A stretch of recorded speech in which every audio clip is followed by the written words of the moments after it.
सोनम वांगचुक को देशद्रोही घोषित कर देना चाहिए, है ना? वो एक डीप स्टेट एजेंट है।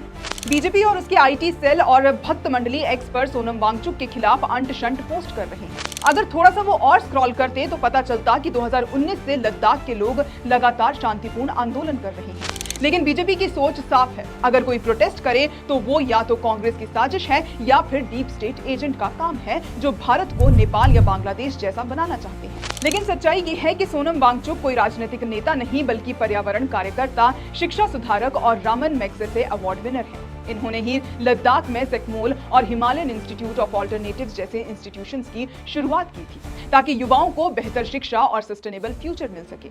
ये वही शख्स हैं जिनकी लाइफ से इंस्पायर्ड होकर 3 इडियट्स का फुनसुक वांगडू कैरेक्टर लिखा गया था। अब जरा लद्दाख के लोगों की 4 मांगे सुन लीजिए, जो वो सालों से उठा रहे हैं। लद्दाख को स्टेटहुड मिले, 6ठी अनुसूची के तहत संवैधानिक सुरक्षा मिले, लेह और कारगिल के लिए अलग अलग लोकसभा सीटें, सरकारी नौकरी और जमीन में स्थानीय भर्ती और संरक्षण मिले। इन 4 जेन्युइन मांगों के लिए लोग पिछले 5 साल से पीसफुल प्रोटेस्ट कर रहे हैं। खुद सोनम वांगचुक ने बार बार अनशन किया, गांधीयन तरीके से संघर्ष किया, लेकिन हुआ क्या? कुछ दिन पहले प्रोटेस्ट के दौरान बीजेपी दफ्तर में आग लगने की घटना हुई और उसी बहाने सोनम वांगचुक को नेशनल सिक्योरिटी एक्ट NSA में गिरफ्तार कर लिया गया।